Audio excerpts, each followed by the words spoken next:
Then went to high tea, but again, she hadn't told anyone I was pregnant and I couldn't eat anything. All right, guys, we're back for another episode where I blind react to your wedding stories. And I took out horror because some are really great stories. Some just have some road bumps along the way, but we're gonna react together. And I found a really good one for today, so hang tight. Just a couple of announcements. Check out my sweater here. Go your Sloan way. This idea came from someone on Instagram, so just thank you for that idea. I'm so excited. I just got the sweatshirt in the mail yesterday. Merch is now available. We have t-shirts, v-necks, long sleeve, hoodies, mugs, and stickers. So check them out. I'm also working on possibly doing limited time options that have to do with current skits. So still playing around with some ideas, and I'm always taking feedback on new things that you guys want to see on some merch. But in the meantime, I'll be wearing this cozy sweater. Okay, another announcement, might be kind of sad, might be kind of scary. No, it's not really that sad or that scary, but Ferris and Sloan season 2 will be ending this week. We are ending at 16 episodes because that's where I ended season 1, so I felt it was only right to keep them about the same length. I know some episodes kind of vary in length, but I think 16 sounds like a good amount of episodes for season 2. At the time of filming, I just posted part 14 this morning, so next week, when you see this video, I'll post 15 and 16. So if there's any guesses for what you think will happen, comment here below. I am just so excited and I love the fan base for Ferris and Sloan. And don't get too sad because there are more projects to come around these characters, around this storyline that I can't tell you yet, but more things are coming and I'm really excited. And of course, it's never fully the end. There could be a season 3. I don't know, but don't hold me to it, okay? Let's just move one day at a time right now. Okay, enough of that. Now for today's story. Here we go. I, through different circumstances, had quite a long engagement. We had a few delays because we changed the date a few different times. Then my grandmother unfortunately passed away and it just wasn't a priority. At the time we got engaged, I asked my best friend, at the time, to be my bridesmaid. The plan was to only have one bridesmaid and their job was really just to get ready with me so I didn't have to do it on my own. It was really just asking her to be a wedding guest plus get ready with me, hair and makeup, and sign the wedding certificate. My parents started pushing us to set a date and I finally gave in after grandma died as my mom needed something else to focus on. She decided that she wanted the wedding in her city. Okay.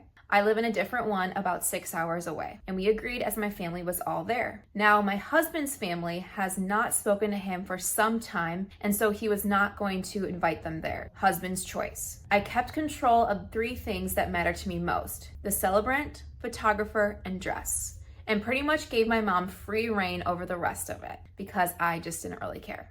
She paid for everything except the celebrant, photographer, and dress. Okay, makes sense. A year and a bit before the wedding, my bridesmaid became pregnant and we worked out that her baby would be about 6 months at the wedding. I was really excited for her and let her know that we could manage with her having a baby at the event.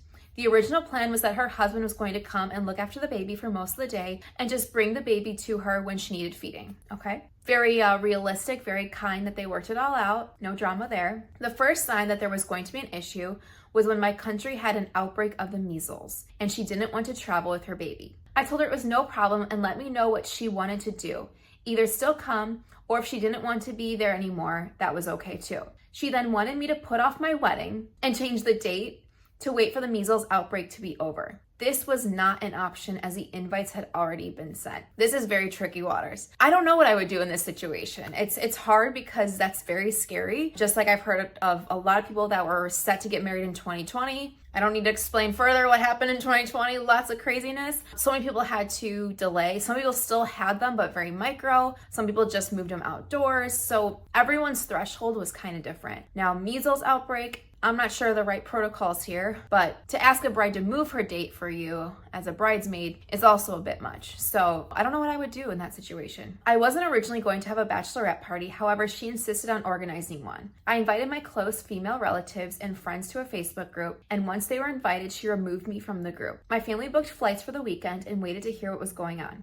My now husband told me to make sure that I booked the accommodation and paid for it because he was concerned she was going to cancel it last minute. He worked in the same office building as her and had heard some concerning things through work. What? That's very odd. So her supposed best friend works in the office with her husband and he heard some stuff that was very concerning, like she was going to cancel?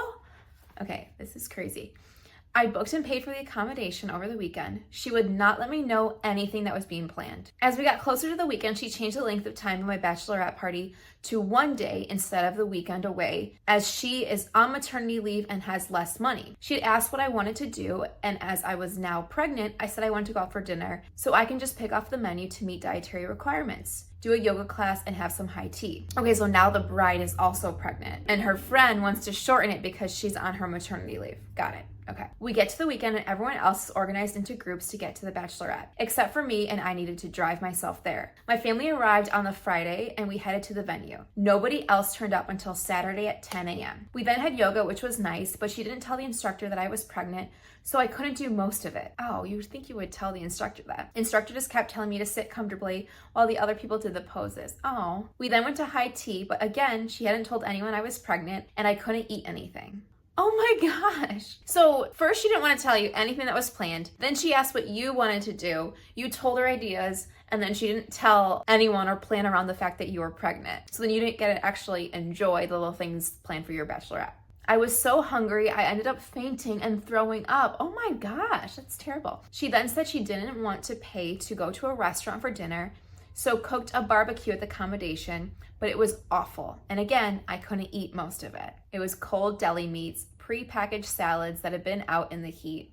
Oh no, gosh. I always say this when it comes to planning events. You build it around your person of honor, birthday person, bride, groom, whoever the person is, you build it around them. Like, I was vegetarian for, almost 13 years, and I planned so many events, and I was like, can you imagine if I planned every event vegetarian? Like, because I'm vegetarian? No, you plan around the main person, you put things they enjoy, they can eat. You're second on the list at that point, or you're bottom of the list if you're helping, you know? But that's how I look at it. She knew about the dietary restrictions as she had just been pregnant and been through this whole thing, and had been very paranoid about not eating anything that might possibly hurt the baby. So she had just been through it herself. So to say she didn't know just doesn't work. My family and I stayed until the end of the weekend and just tried to do some different things to balance out the crap. But my mom and her sisters ended up fighting, which I knew would happen if there weren't organized activities. I felt so annoyed that she had tried to make my bachelorette party all about her. She sent me a text the day after the bachelorette when I was on my way home and told me that she did not appreciate that she had to spend the day away from her baby, and she made an effort, but again, it's not her fault that I'm pregnant. Again, a friend that literally was just pregnant, had a baby, she knows what it takes out of you, and she did not take extra care, but now is saying it's not her fault that her friend, the bride, is pregnant.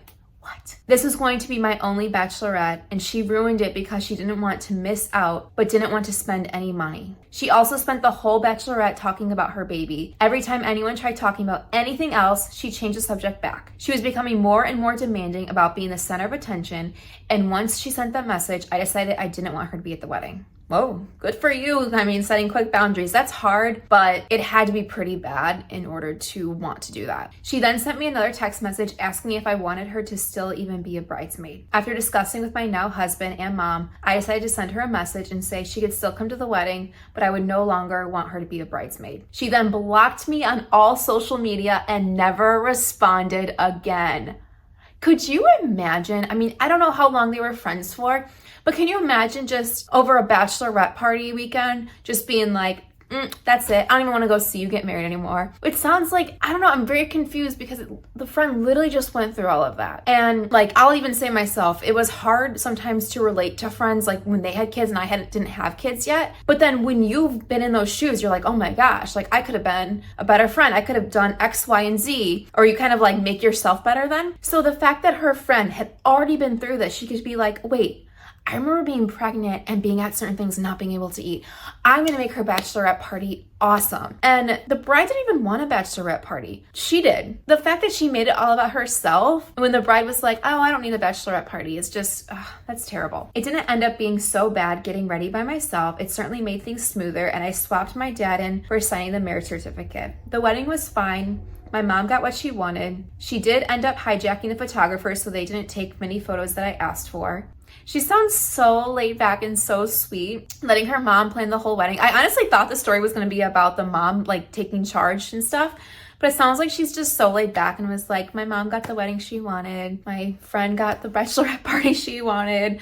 she's so sweet and just like, she's like, oh, the wedding was fine. Like, oh, I hope she really enjoyed it. And then so like nonchalant, she did on hijacking the photographer, so they didn't take the photos I asked for. Girl, oh my gosh. The photographer was really good at unposed photos, and that's what I wanted her to take of the guests. My mom insisted on having posed photos with every guest and me and my now husband. They are awful photos.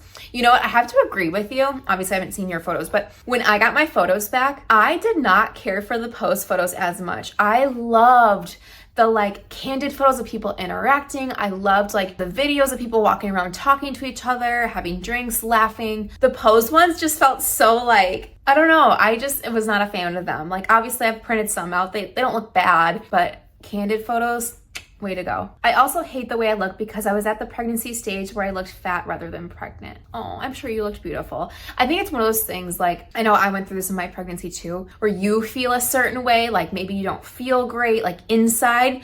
So like when you see yourself in the mirror or in a photo, you're like, oh, I look terrible, but I'm sure you were glowing. I'm sure you looked absolutely beautiful. Overall, I lost a friend. I had an okay day, but my mom was happy that she looked good for her friends with the wedding she wanted. Okay, you are such a sweet bride and a sweet person. I hope that you got the wedding you wanted and you enjoyed it with your now husband and can look back on those memories. And I'm really sorry you lost a friend over that. It's hard. They do say weddings bring out true colors of people, so that sucks that happened. But we live and we learn, don't we? All right, guys, that's all I've got for this week. Thanks for hanging out with me, and I will see you next week. Reminder that Ferris and Sloan will end this week, so I'm sorry, but new series are coming. We're gonna roll out some new series. I'm really excited for.